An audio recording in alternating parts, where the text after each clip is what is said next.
ওদালগুৰিৰ মাজবাটত কংগ্ৰেছ প্ৰাৰ্থী মাধৱ ৰাজবংশীৰ বিস্ফোৰক মন্তব্য বিজেপিয়ে লোকসভা নিৰ্বাচনতো 13খন আসন পাব বুলি দাবী কৰা প্ৰসংগত প্ৰতিক্ৰিয়া ৰাজবংশীৰ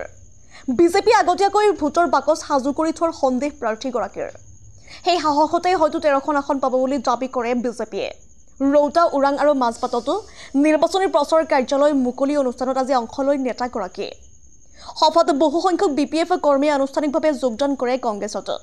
দৰং ওদালগুৰি সমষ্টিত বহু সংখ্যক ভোটৰ ব্যৱধানতো তেওঁ জয়ী হ'ব বুলি দাবী কৰে নেতাগৰাকীয়ে মাজবাটৰ পৰা যতীন নাথৰ ৰিপৰ্ট ইছা 24x7 নৰেন্দ্ৰ মোদী ডাঙৰীয়াই 10 কোটি চাকৰি দিয়াৰ বিনিময়ত 10টাও চাকৰি দিব নোৱাৰিলে এক পইচা কাৰো একাউণ্টত 10 বছৰত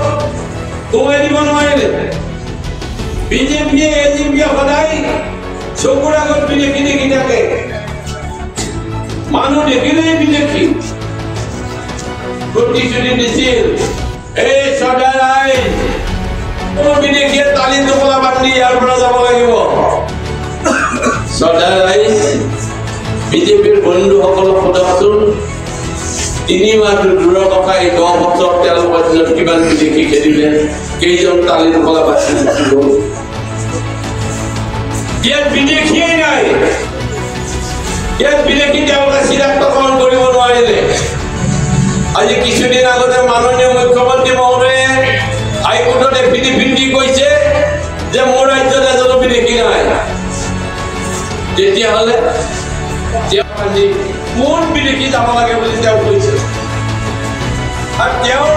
এই প্ৰধানমন্ত্ৰীৰ তলত থকা মুখ্যমন্ত্ৰীজনে আজি হাইকোৰ্টত এফিডেভিট দি ক'লে যে আমাৰ ইয়াত এজনো বিদেশী নাই 6 জনগোষ্ঠী জনজাতি কৰি আদিবাসী মজদুৰ ভাইসকলৰ 350 টকাকৈ মাননি বৃদ্ধি কৰি দিম আৰু কিমান কিমান প্ৰতিশ্ৰুতি তেওঁ এই মিটিঙত দিছিল দুখৰ বিষয়ে আজি আমি মাজবাট বিধানসভা সমষ্টিৰ 3খন প্ৰধান ঠাই ৰৌতা ওৰাং আৰু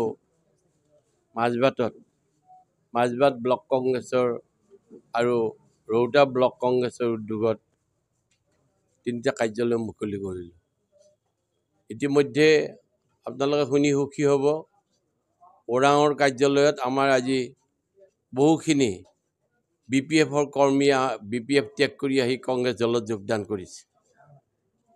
আৰু আমি আনন্দিত হৈছোঁ তেওঁলোক আনন্দৰে গ্ৰহণ কৰিছোঁ কাৰণ মানুহৰ আজিৰ তাৰিখত বিপিএফৰ প্ৰতি বিজেপিৰ প্ৰতি আকৃষ্ট নোহোৱা হৈছে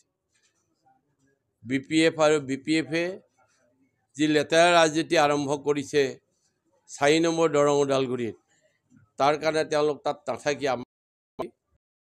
সকলোৱে যোগদান কৰিছে সেইটো তেওঁৰ বক্তব্যত মই কি ক'ম মোৰ এইবোৰত ক'বলগীয়া একো নাই তেওঁলোকে এনেকুৱা ধৰণৰ বহুত কথাই কৈ আছে আমি সেইবোৰত ৰিয়েকশ্যন একো প্ৰকাশ কৰা নাই কাৰণ ভোটটো জনাৰ্দনৰ হাতত ভোট হ'ব 26 তাৰিখে 19 তাৰিখে ৰিজাল্ট দিব জুনৰ 4 তাৰিখে সেইদিনাখনে কোনে কেইটা চিট পাই পোৱা যাব আজি আমি গেৰাণ্টি দি ক'ব নোৱাৰোঁ যে আমি 13টা পাম 14টা পাম তেওঁ কিবা গম পাইছে হয়তো বাকচ চাকচ ৰেডি কৰি আনিছে সেইকাৰণেওতো ক'ব পাৰে নহ'লে ভোট নোহোৱাকৈ তেওঁ 13টা চিট পাব বুলি কেনেকৈ জানিব আমি ক'ব পাৰোঁ আমাৰ নিজৰ সমষ্টিৰ কথা ক'ব পাৰোঁ কাৰণ মই এতিয়ালৈকে বাহিৰৰ সমষ্টিত যোৱা নাই 4 নম্বৰ দৰং ওদালগুৰিত আমি ক'ব পাৰোঁ যে বৃহৎ ভোটৰ ব্যৱধানত আমি তেওঁলোকক পৰাস্ত কৰি এইবাৰ দিল্লীলৈ যোৱাৰ সিদ্ধান্ত গ্ৰহণ কৰিছোঁ